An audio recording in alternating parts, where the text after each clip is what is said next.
somebody told me that if an ad is running, I need to wait 4 or 5 seconds. So that's what I've done, kids. Good Is that morning. what that was? Good afternoon. Good evening. I thought you just got stage fright. Yeah, that happens a lot. Everybody, welcome to another episode after a couple of weeks of Camera and Flask. People are starting to show up.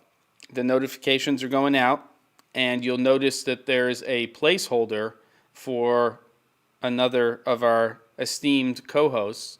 And that is because he is just making a couple of adjustments on his end for his connection.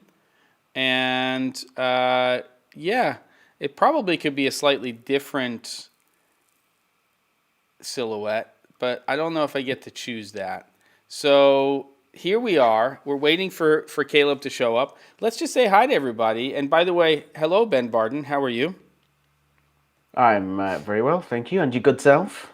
I am doing well, thank you. I appreciate the return ask. So who do we have here in the chat so far? I don't know what's going on. What's up, Scott, Clay, 360 grad, Bart, of course. Hope things are going well with you. We just had some stuff happen with our dog as well. She's okay, but it was a dodgy week. Caleb's lighting is great. He's going for very, very moody and very, very low contrast. So It's a clean image, though. It's very clean. It's a really clean image. There's no pixelation on it at all. It's great. Exactly. Sam, Small Brown Fox, Oliver.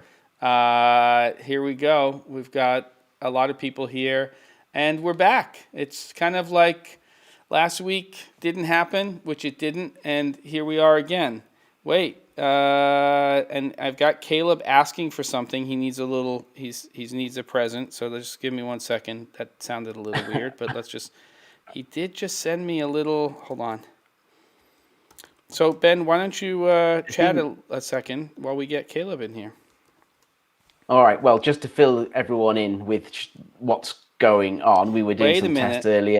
Yes. I'm not going to go into the whole sort of technical thing, but Caleb's stream was having a little bit of there was a little bit of delay with it, and the frame rate dropped down. We had a sort of one thing we corrected, and that kind of caused something else to go wrong. So full restart on everything. Hopefully it'll all come back crispy clean, no lag, at a decent frame rate, and hopefully that will be that will be us back up and running, but we will see.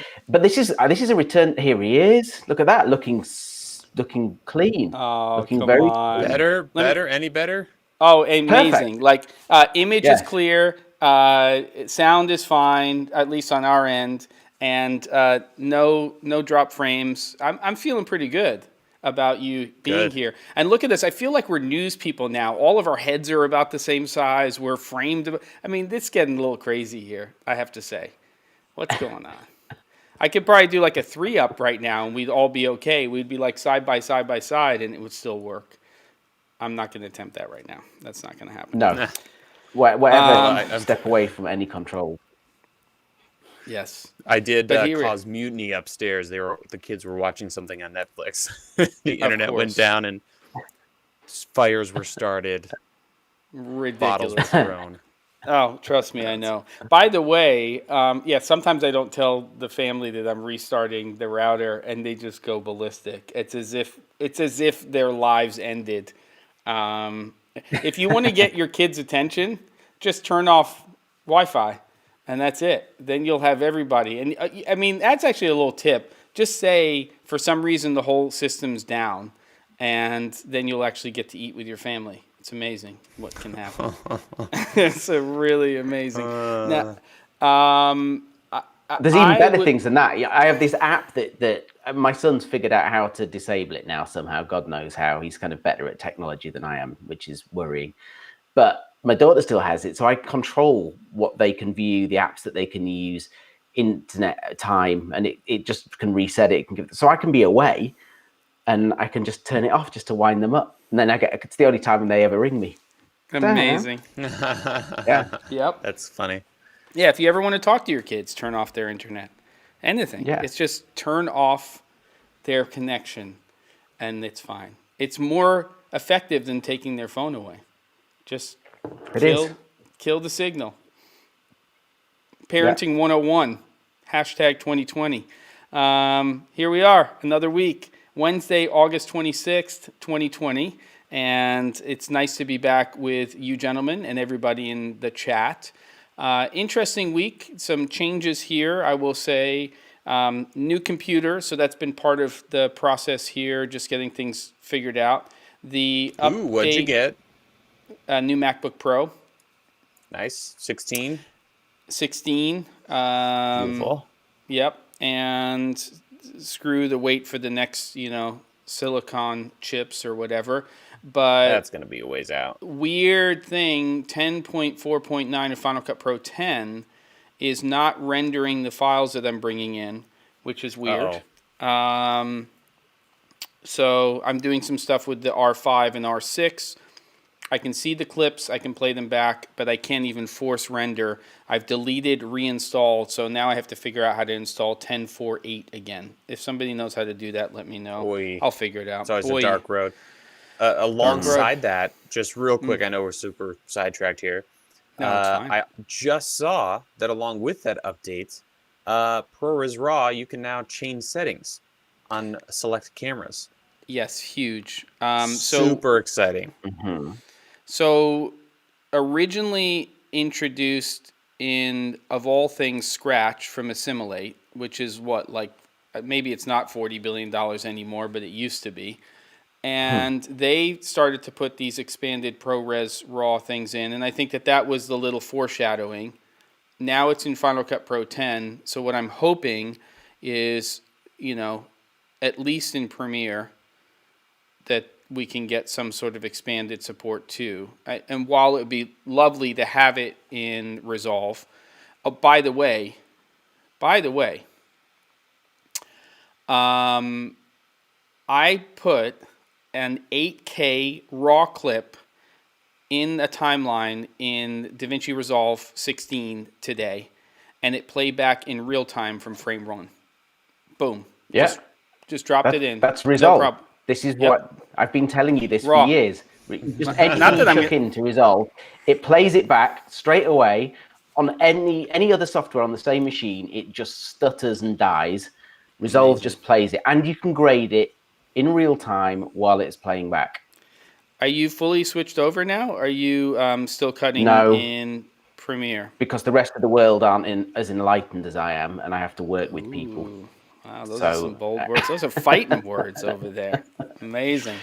Well, let's now that we're sidetracked, like 8 minutes in. Welcome to the show again. We've said some hellos. We have our technical issues at least temporarily worked out. It almost felt like the old days. Actually, for the three of us, it felt exactly like the old days as we were ramping up in the last 10 minutes or so, restarting servers and all kinds of stuff. But we seem to be okay. Give us a thumbs up on sound and picture if that's working for everybody. And I will. I want Ben to either wake up or go further down the hole of being asleep. So, what are you drinking today? Whatever that's going to be. I hope it has a pep me up. Okay. Is it a Red Bull? What's going on? No, well, I'm not entirely sure whether this is going to be a sleepy or a wakey drink. We'll see. A wakey drink. So this is apple juice, like properly cloudy,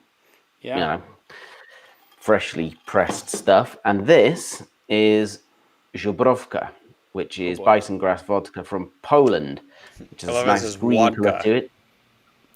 Vodka on the bottle. So what do you call it? It's a screwdriver if it's orange juice. What's it called when you're making it with apple juice? It's called Żubrówka and apple juice. So the big film festival in Poland, the cinematography festival Camera-Image, which I know some of our regular viewers have been to, this is the staple drink throughout the entire thing, along with Mad Dogs, which is a story for another day. But that is what gets drunk throughout the whole thing, but not with apple juice this good. And that's a nice drink. That's what I'm going to try tonight. Yeah, hopefully it'll keep me through the show, but allow me sleep. Yeah, I think so. Nice. Very nice. I'm not a big vodka fan generally, but you know, It's I happening found it in tonight. a cupboard and thought we'd do something different this week. I like it. What about you, Caleb? What are you having? This week, I think I had this previously. We're down to Caleb levels. There we go. But we are doing a Ta-da-ta. Knob Creek Rye, Yes, love rye. Very nice. brought to you by Caleb. Remaining amounts. Good. Small batch, 100 proof, and it's just really good. But what rye is bad? I don't know if I've ever had an absolutely atrocious rye. No. There's some I love awful scotch Andres. out there. Some awful There bourbon, is some awful but- and awful vodka. Speaking of, I mean, some of the yes, vodka. That's a universal. When given, I was right? when I was 19, I went to Germany and I went and visited a friend in Koblenz, and we went out to buy some vodka, and I may have mentioned this on the show. We got it from the bottom shelf of a convenience store, and it was in a plastic gallon jug, and it was called Gorbachev vodka, and that would go down as the worst hangover I've ever had in my life. I still remember it to this day.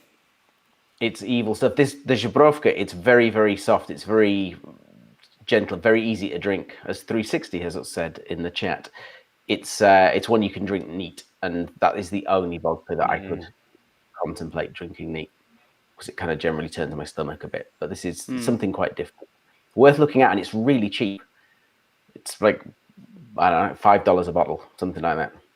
Put up the affiliate link. Keeping it simple this week. It's just a Founder's Reserve. I've had it many times. Just bought a new bottle. Not that this is a new bottle, but I knew I was getting towards the end. So let's pour some drinks. I think some people have let us know what they're having. Scott, that peanut butter whiskey. What? There's only one person in my house who likes it, and it's not me. What? But yeah. Peanut butter whiskey. Oh yeah, and it tastes. Sorry, You can how- buy you can buy it at any liquor store here. It's sweet. Yikes. It's sickeningly sweet, and it does taste Syrupy? like peanut butter. Yeah, kind of.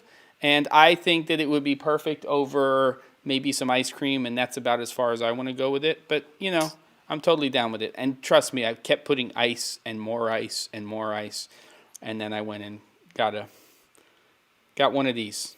Gentlemen, All right. cheers. Cheers. Good to be back. Cheers, chat. Let's go. Wife loves it with heavy cream. Jeez, man, that is hardcore, Scott. Okay. Yeah, So here we are. Any alcohol with creamy stuff is a no-go. Oh, I'm Really? 100% out. No 1,000,000%. Irish cream. Nope. Really? None of Not the even at drinks. Christmas?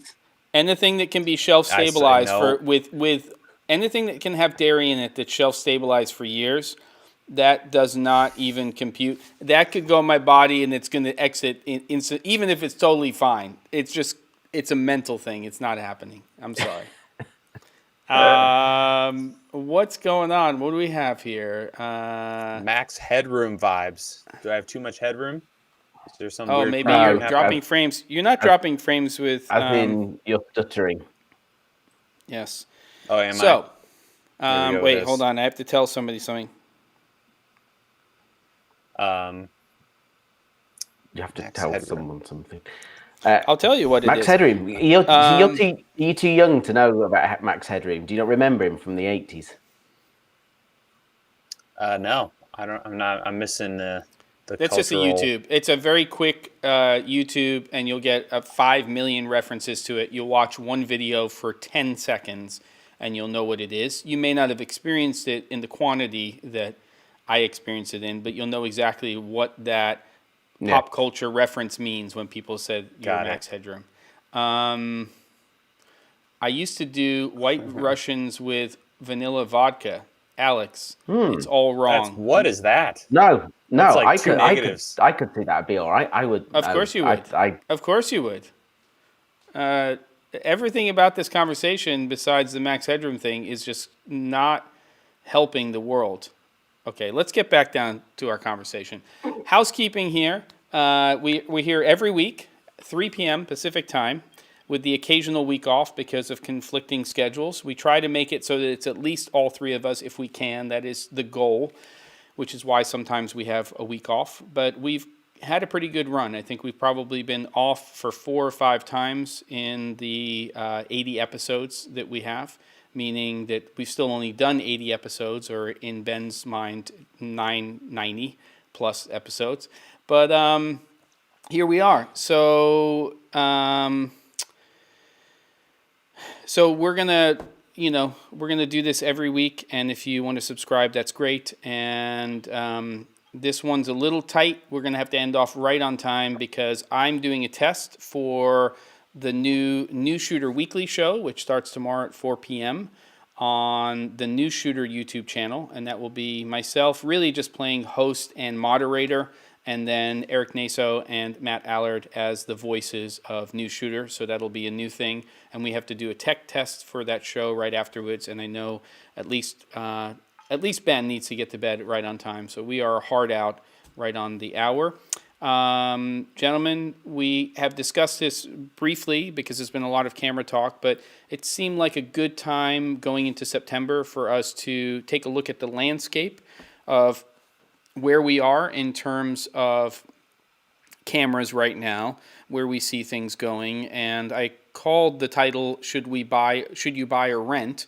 Because I think that we're sort of at the place now where a lot of people are looking at the cameras that are on the market and making some decisions as to what might make sense for them and their productions. And I kind of first want to get into, I guess, the mirrorless crop of cameras, which we have been discussing. And then we know that next, is it Tuesday, we have the S5 coming out from Panasonic, or at least being announced by Panasonic officially.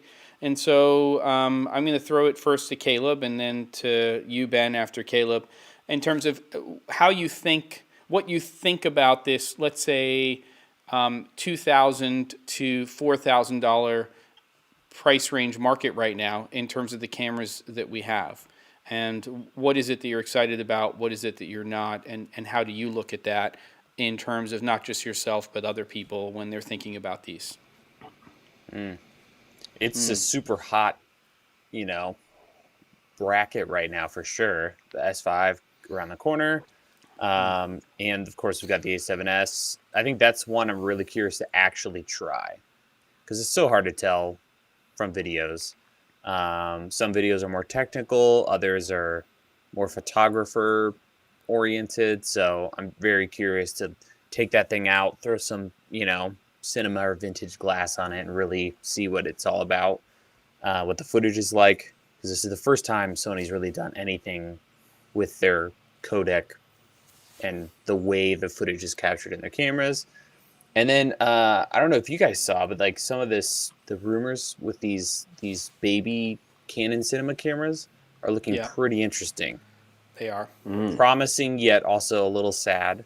But the price is, from what's rumored at least, so it's going to be really, in a couple months, it's going to be insane.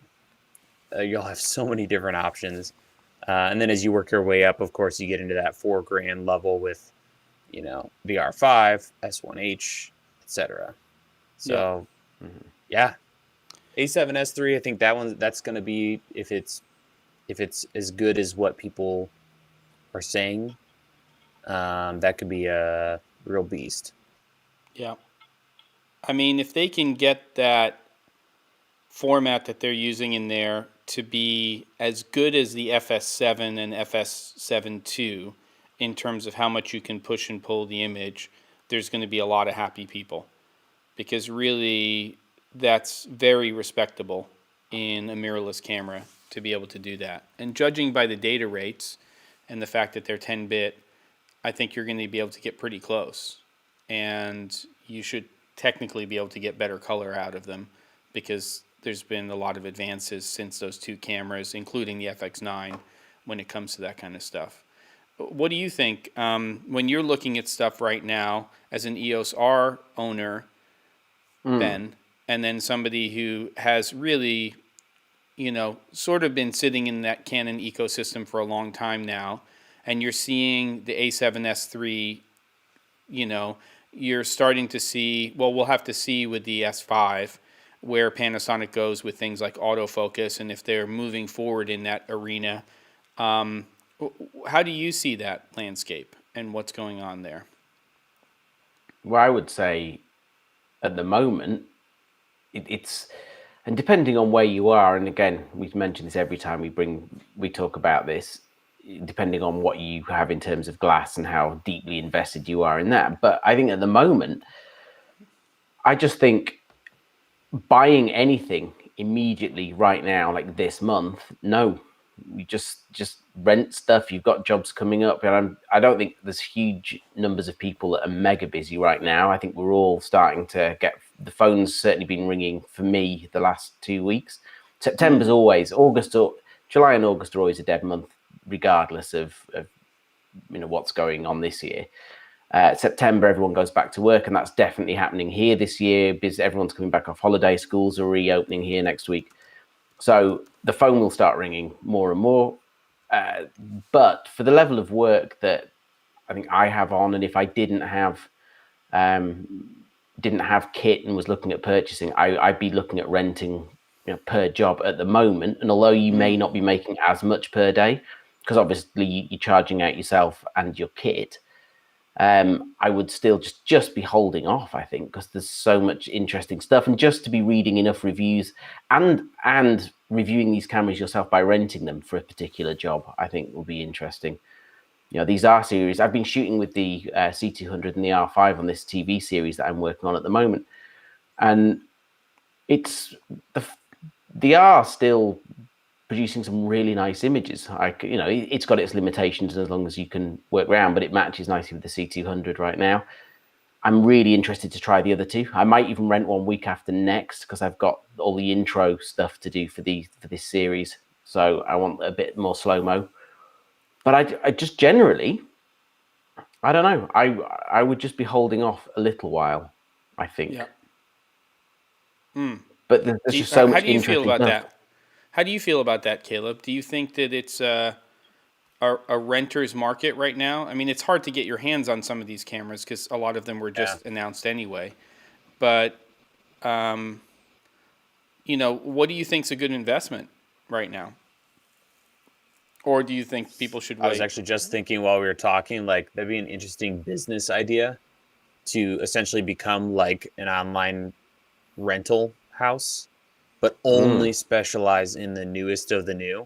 Yeah. So like the second you can get your hands on it, you order a whole bunch of them, and then like you get rid of stock, like you sell after a while, and for people to be able to. No, I think, I mean, for what I used to do, what you guys do, 100%. Rentals is was like a way of life. I always, and I've mentioned this in past videos, like I think you should own what will cover 90% of your work, right? And then just get you by, and then rent everything else, because especially lenses will kill you. Like how many times I've like wanted to purchase certain lenses, but I just knew it was going. So like for me, a 70-200, I didn't use as much. I always was wider focal lengths and whatnot. Yep. Sorry, you're saying, Ben? Well, let's just acknowledge that you are definitely frame rate wise having some difficulty, Caleb. Just so you know, your audio is super clean. I can see. Yeah, but you're dropping frames for sure. That's good. So I just want to acknowledge that's not just an isolated thing. Go ahead, Ben. Sorry about that. I was going to say part of that whole equation as to whether you're going to invest in kit yourself, whether you're going to rent, is as to what you have in your area in terms of rental facilities. Now, where I am, that's nothing. The closest rental house to me is in Prague, which is an hour away. And there's a really good company called Biofilms there who are great. The staff are fantastic. What's interesting with them is that if you look at an isolated day rate compared to, say, the UK and I think the US as well, that it's fairly comparable. But what they don't do here is doing the big discounts, or it's certainly not publicized, I think, if you go in and negotiate. But getting 5-day rentals, you're paying 5 full single day. Yeah. rates. Yeah, You know, that's you're not hugely getting, different. Yeah, because we're yeah, standardly here in the U.S. We're a 3-day week. You rent for 3 days, you get it for a week, and you can usually do a 1 week month. And then generally, unless you have a relationship with a rental house, you should always take the viewpoint, not online, but a traditional rental house, that once you get your first quote, you ask if they can do any better. It's not it's not like getting a proposal from a production company, right? If the right. production company is being honest and they're writing that proposal correctly, they're not writing the proposal so that the client can come back and say, well, can you give me something off? And then you just chop 20% off and leave the proposal the way it is. The way I write proposals, I write them for the work that has to be done. And if we're going to change the price on the proposal, it's either going to be to unusual circumstances or we're going to change parameters of the project. But a rental house will generally, if you ask, take a percentage off the top. And trust me, right now, you know, they'll probably be even more aggressive to a degree. But you Yeah. know, Scott made a mention of this, and this goes back to what you were saying, Caleb. Places like Lens Rentals kind of have that business model. It's just that they also carry lots of other things. So they're going to get as many A7S3s as they can get in. They're going to get as many, you know, R5s in that they can, and S5s and all these other cameras. And when you rent them, if you rent them with a discount, which you can generally get some sort of discount from them as a promotion, when you're done renting it, you can say to them, I'd really like to buy this camera, and you can generally work something out with them as well, depending on how old that camera is. Is it going to be a huge discount? Maybe not, but it can be a really interesting way for you to get into a camera that is not readily available, find out if you like it, and then have an option to purchase it, where you might still be waiting to get that camera from B&H or another reseller for quite some time. So it's another strategy. Particularly for things like the R5 and the R6 that have got these very widely publicized issues, and to go, well, you know, will this really fit into my workflow? Can I work around that? You know, it's a lot of money to throw at a camera to buy that and to find that it's completely unworkable. So a rental for, you know, Well, I'm probably going to rent one for these just to see how it goes, you know, and it's very short clips I need to do with it. So I think it will be a good little test. Well, I shot with the R5 and the R6 yesterday by the Oregon coast during sundown, magic hour, and I was thrilled with what I was getting. I was on the 15-35, which is a beautiful lens, RF mount, and so far from what I've seen, you know, I'm riding the exposure, I'm using the histogram, I didn't have an external monitor with scopes and stuff, but when I brought that Canon raw footage into Resolve, there was a lot of data in there. I was quite happy with how far I could push and pull that image. So pretty interesting. Just a big shout out to Tucker, who's coming to us finally for the first time to the live show. So Made the Live Show is with us. Thank you, Tucker, for being here. And Taylor, thanks for coming in from Perth, Australia. You've got a gentleman who's a cinematographer that does a small little podcast from out there. Wandering DP, I believe he's in Perth. He's an American, but he's doing his thing. So that threw me for such a loop when I learned about that. So I'm like, no, this guy's like couldn't be more like, you know, California, like an American for sure. He for sure married an Aussie, I think. I think that's what happened. But there he is. Yeah. He's making That's commercials. generally how we end up where we end up. Feature films. Yeah. Love look at that you. guy, man. He's awesome. And sharing great knowledge there. Still don't quite agree with him on the full frame thing. But then again, I don't have an Alexa LF, so who am I to judge? I'll keep my mouth shut. He's got much better kit than me.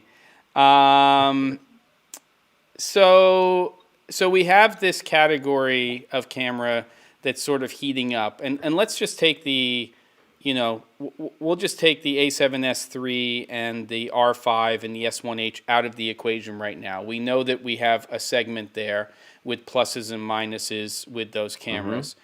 Where do we see, let's go downstream first, and where do we see what could happen with the manufacturers with that $1,000 to, let's say, $2,000 tier?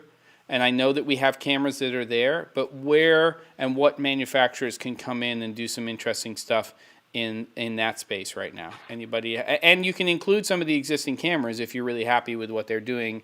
I mean, I obviously wish that Fujifilm would now get rid of their recording limits. That would be a big ask for me for an X, H2, an XT5 at some point in the future. I'd love them to do that. I'd love them to continue to evolve their autofocus system. Overall, I'm pretty happy with what they're doing in general with their cameras and what you can do with the footage coming from them. But I think they can step it up and get closer to Sony and Canon now on their AF system.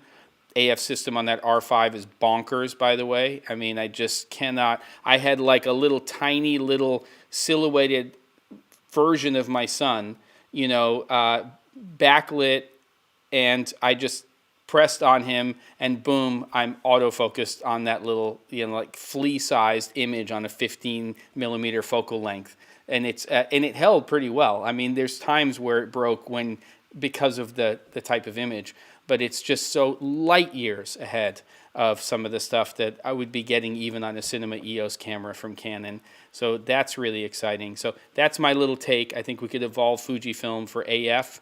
We could have recording limits lifted, would be great. And I'd love to see some sort of RAW option from Fuji. That's my sort of input to this whole thing. Let's go to Ben and tell me what you think about that $1,000 to $2,000 price range. It's black magic, really, for sort of the manufacturer that sparks my interest in that field, I guess. Yeah,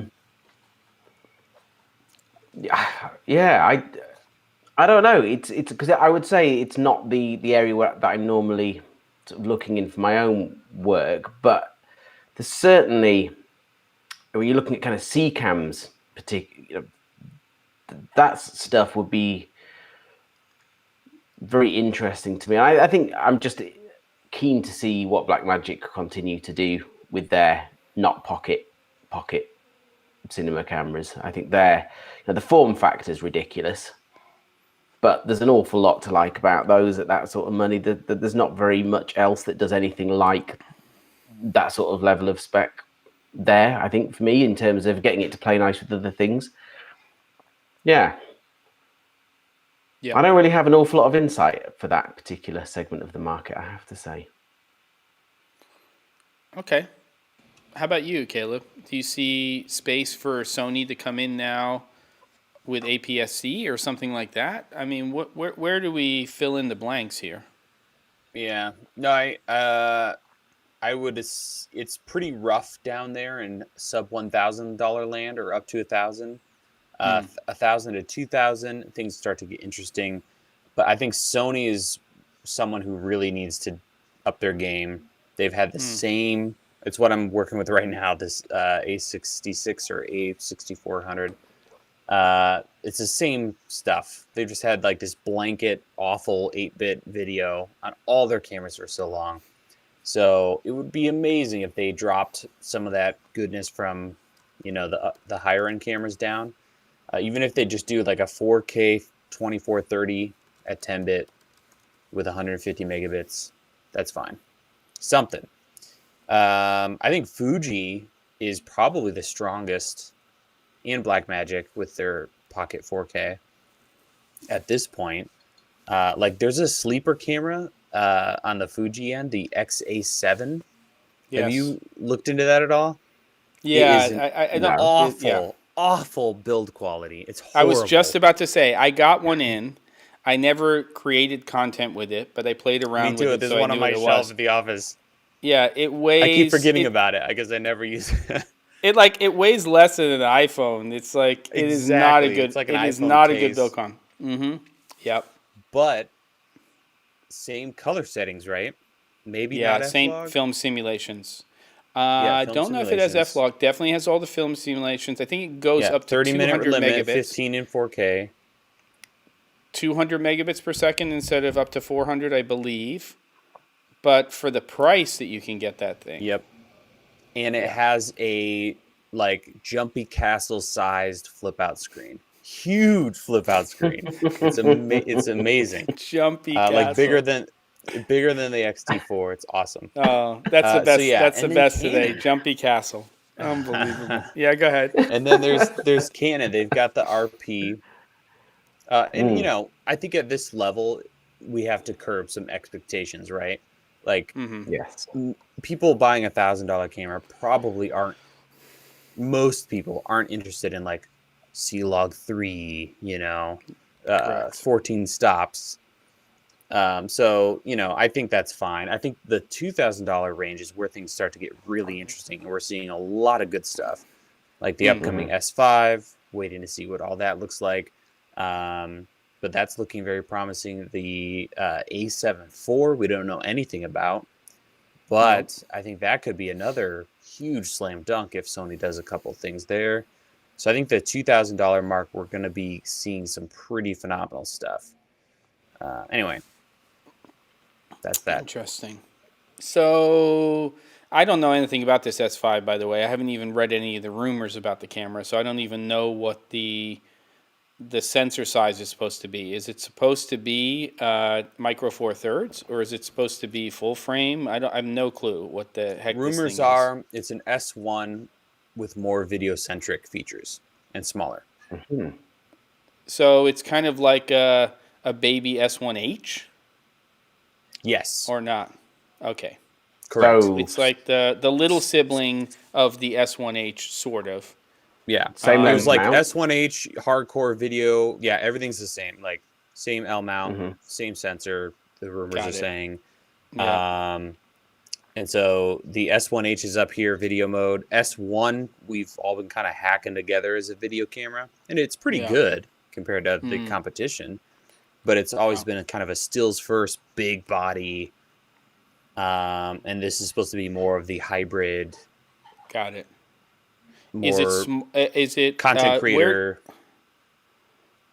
kind of style? What S1, and I think that vlogger camera is probably a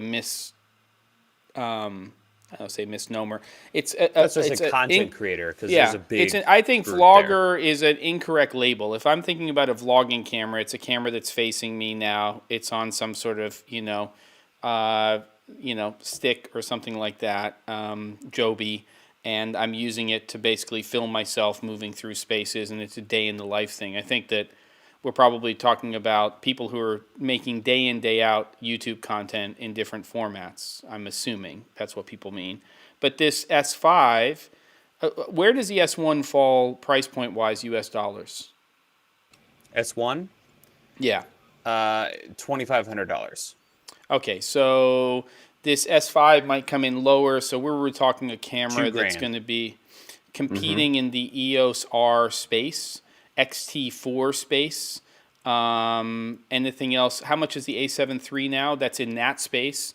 So really the big competitor, yes and no, would be the A7 III, because A7 III still has the shitty, format. It has 8-bit, 420, 0 megabits per second recording quality, right? That's probably... From that perspective, the S5 is going to spank that thing out of the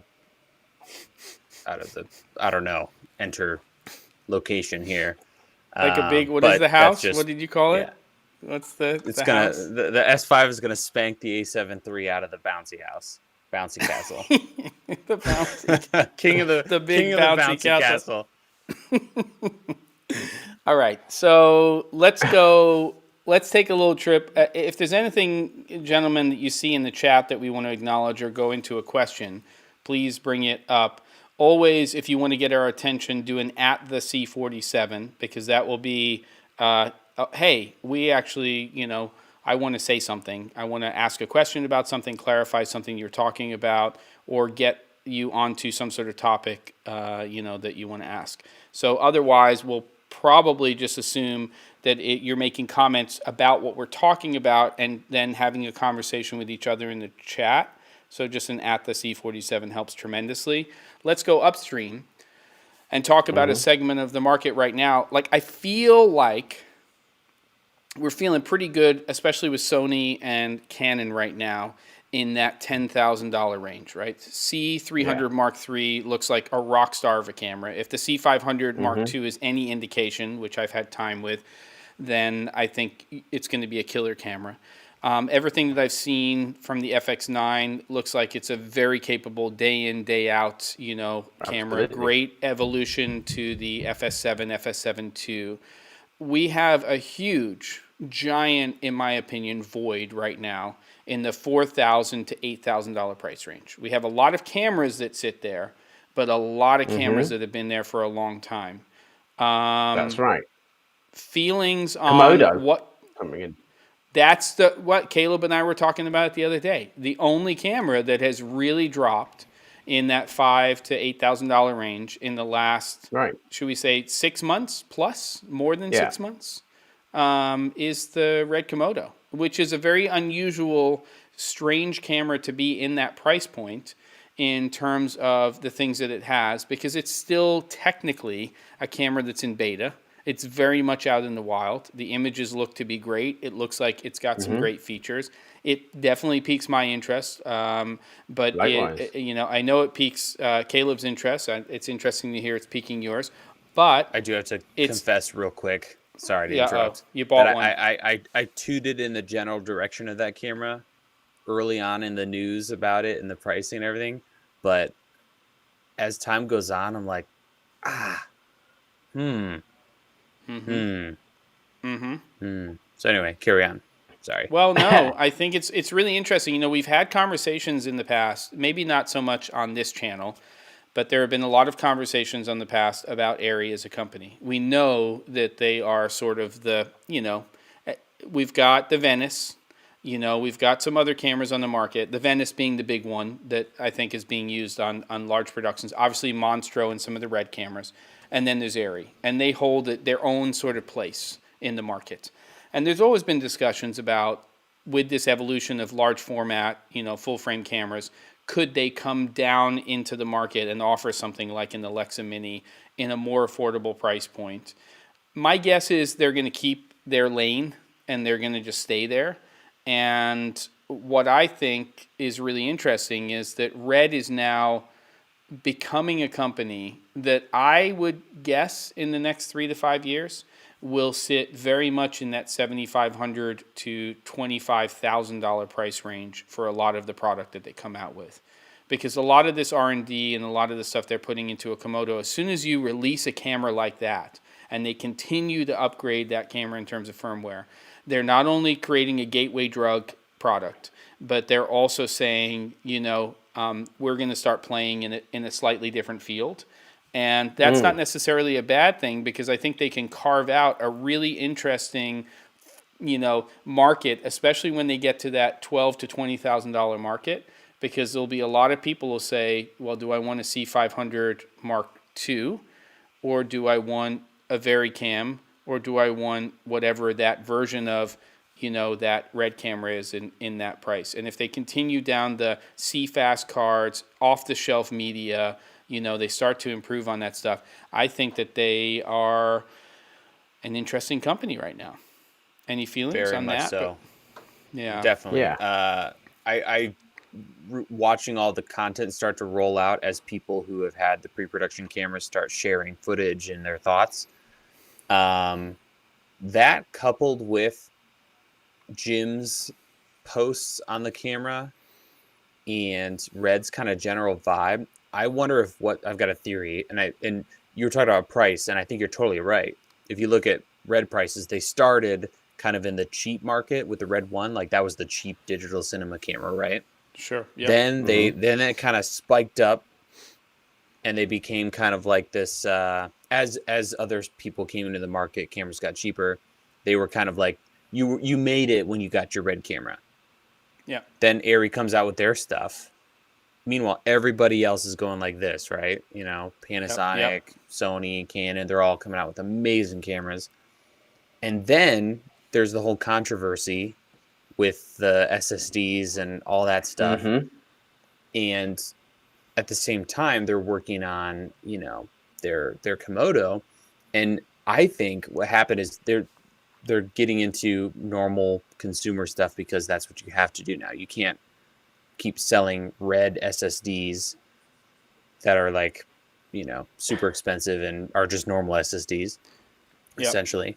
And I think they're starting to like have some more fun again. I think they built a business model which was very successful, but now that all this stuff has gone down, I think Jim and others are like having fun taking new tech and affordable tech and making cool stuff. Now that they're kind of over that whole, you know, maybe not over, but you know what I mean. Yeah. So anyway, Yeah, and I think the pandemic is kind of an ideal pivot for them too. It sounds weird to say that, but just looking at what's happening with Jared Land and the company as a whole in terms of their outward look to the market, I feel like this is a good camera for them to have at this point in time. And, you know, there's some comments in here about some of the things about that, you know, related to the fact that they've got a global shutter in there. You know, you get high frame rates, generally cropped, but you get high frame rates. Zcam is an interesting company too. They're kind of the Kinfinity that we thought Kinfinity was going to be in terms of what they're doing, I think. So I think that that's pretty interesting.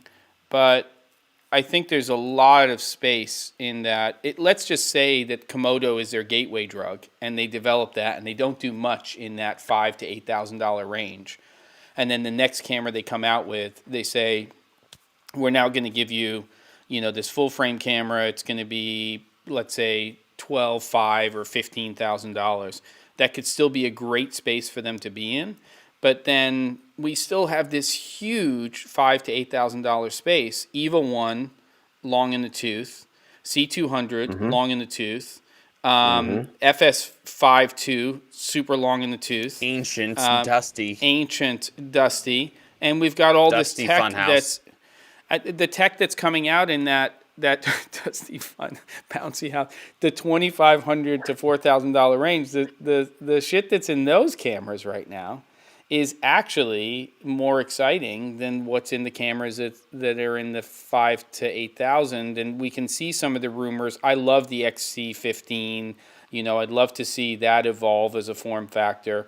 RF mount is clearly where Canon's going to go, and they've already solved the adapter issue for EF mount, you know, with the ND, so they can do some stuff with that. Feelings on our 5,000 to 8,000? What would you gentlemen like to see? And the same in the comments would be interesting. Yeah. Would you be okay if we answered a question and then Yeah, get to do it. that? That's 'Cause the I whole thought point. it was a No. super relevant question. I'm scrolling Yes. up to find it. Okay. Red Clay Films NOLA suggestions on building out a kit based on current market, taking into consideration return on investment. So it's kind of a loaded, but if you have a couple sentences to, like, you know, if you were starting out to build a kit now, considering return on investment. So you're going to build a kit to make money right now. Can we get a Roughly, what would you go clarification? for? Well, can we get a clarification budget? in terms of the type of content? No, forget about the budget. I mean, because, you Yeah. know, I mean, we clearly know that we're not talking about Alexa, you know, we're not talking about, you know, Venice. We're talking that tier of, you know, camera that's going to produce day in, day out work, probably not a rental camera. But what kind of content are you trying to create? And the question is, are you traveling a tremendous amount? Are you going to be anchored somewhere? Because I think that also, that comes into consideration when you are doing production. Any feelings? 'Cause Yeah. I'd love to have that conversation. Well, I guess generally, the whole traveling thing, most of us aren't doing that at the moment as much as we were, and the world's an interestingly different place to, you know, how it was 12 months ago in the kind of way that we're working. I don't know. I think I would be looking at things in terms of, you know, what's the bare minimum that you need to buy that's going to make you money? What is the type of work you're doing? If you're doing broadcast stuff, you know, what's in demand? I know that sort of UK wise, it's the Sonys, it's the FSs, it's the FX. That's what you got to have if you want to get the work in for those clients. That is the camera that you need to have. That will get you work. So that's a huge consideration. Are the people that you're working for demanding a specific camera? And what is that camera? And if there's a couple of them, you know, that's got to be your first step. What are you doing? I mean, the stuff that I do, the client doesn't generally care particularly as long as the pictures look nice. So that's kind of that up to me. So then that's a different thing. And then you're looking at what are the base bits that you need. What are you going to spend money on? Because right now, honestly, things are still pretty uncertain in terms of economies in pretty much all of Europe, the US. We don't know where things are going to sit. We don't know whether our clients are going to still be in business in 3 months' time. Yep. For, in the corporate stuff that I do. So there's a huge amount of trepidation in terms of spending money on gear right now, as far as I'm concerned. Having money in the bank, there's a lot of value. You get some sleep at night with that right now. So not having those kind of slightly reckless spending, well, not reckless, but normally, when you've got a continuous roll of work coming in, you've got stable clients, you can make purchasing decisions quite easily. You can go, I know this camera is going to pay for itself, this lens is going to pay for itself, or it's going to make my life easier, it's going to save me time, whatever it is. Like right now, I've bought stuff this week. I'm buying a vehicle at the moment, and all of that stuff is just like, I don't want to, I don't want to be spending that money. I want that money in my bank account, but I just sadly have to do that. But it's difficult stuff, and at the moment, I think kind of that cash is king thing. Having some money in the account is really important. So purchasing decisions are hugely complicated right now, and it's just different. So if you know that it has to be a particular thing to get you a particular job, great. Otherwise, renting, because then you're only renting on the days when that camera is actually earning you money. I think that's kind of a sensible choice. But then there's all of the basic stuff. There's the bits and pieces, having lights that you use, you're familiar with. Sure. And it may be going down the kind of the DSLR route, the mirrorless route.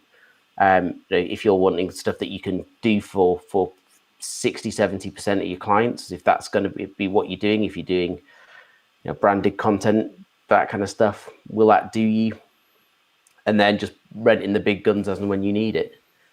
That's my mindset right now. Cautious. Yeah. It's a hard call for me because when I look at my production and what I do, I've been using mirrorless cameras as much as I possibly can over the last few months. And I've really been trying to flex the XT3, XT4 thing.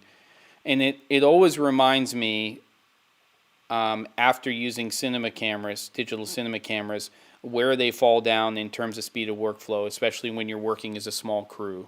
Because it's one thing to put a very ND onto two different mirrorless cameras and try to ride that ND as you're switching between the two cameras and keep your exposures the same. It's a totally other thing to have two matching digital cinema cameras and say, okay, I'm going to be at 4 stops of ND at a certain ISO right now. And as I'm on that camera, I can walk over to the other one and go to 4 stops of ND and go right to that ISO and make sure that when I switch on an A10 Mini, that the exposure is going to be the same between the two cameras. And the same is true of audio. It's just the hoops that you go through to get that audio into the camera through a mini jack. Granted, Sony and Panasonic especially have great XLR-based solutions for their cameras. I wish everybody did that. That kind of takes that out of the equation.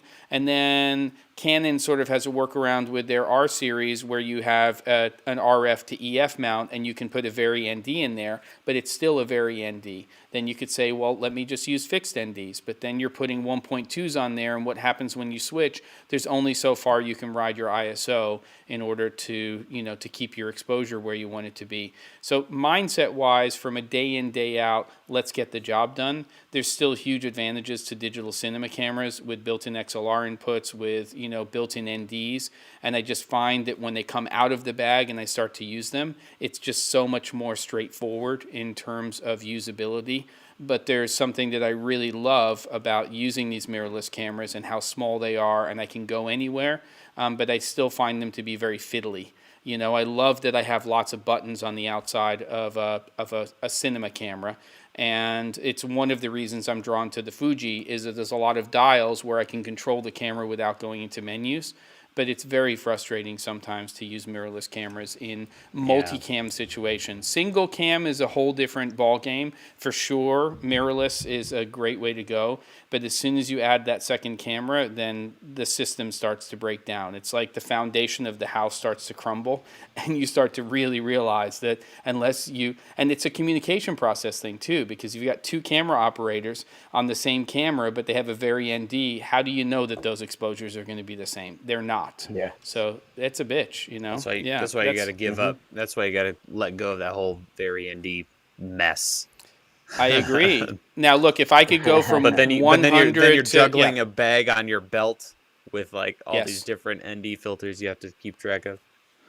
or you just throw a 1.2 on there and you have a camera that can go from 100 to 25,000 ISO, and you can just call out your buy an ISO and A7S.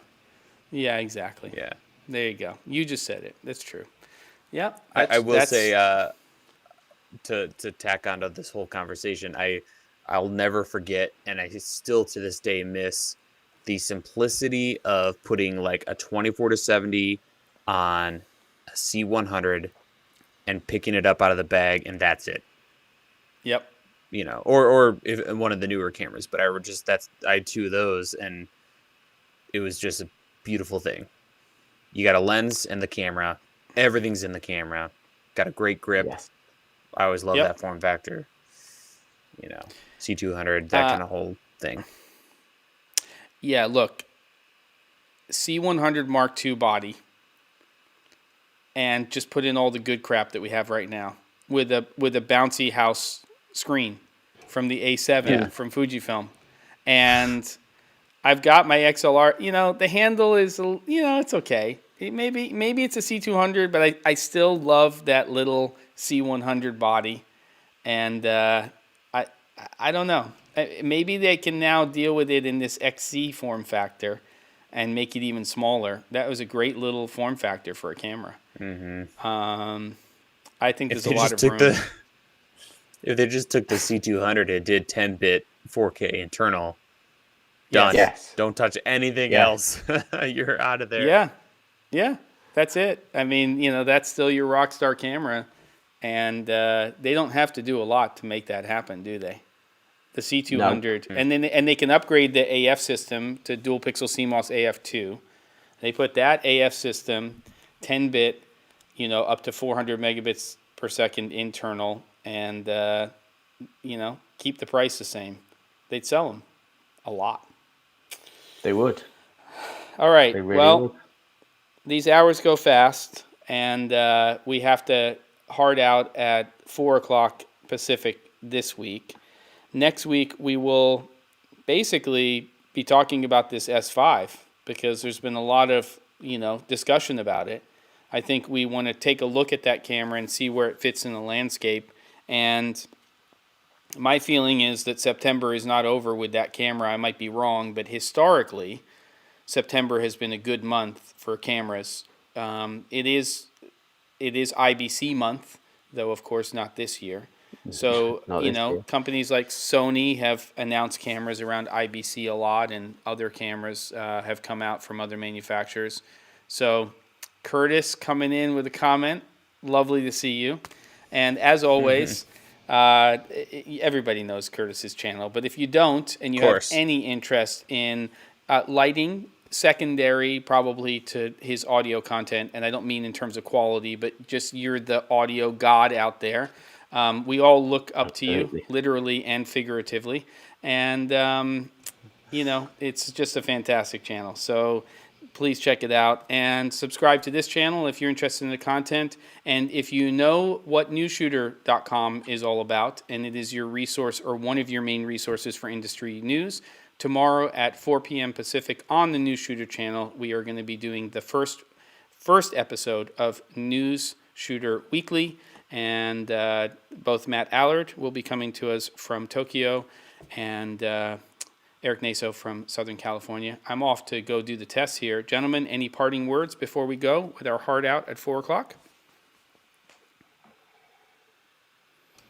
And there we have it. A wonderful night. Don't spend all your money in one place. Very good. Or on camera. I've got nothing. Just always All great right. hanging out with everybody, having a drink. Looking forward to doing the same again next week. Night all. Good. S5 next week, and see everybody on the other side. Take care of yourself. Stay safe, and there you go.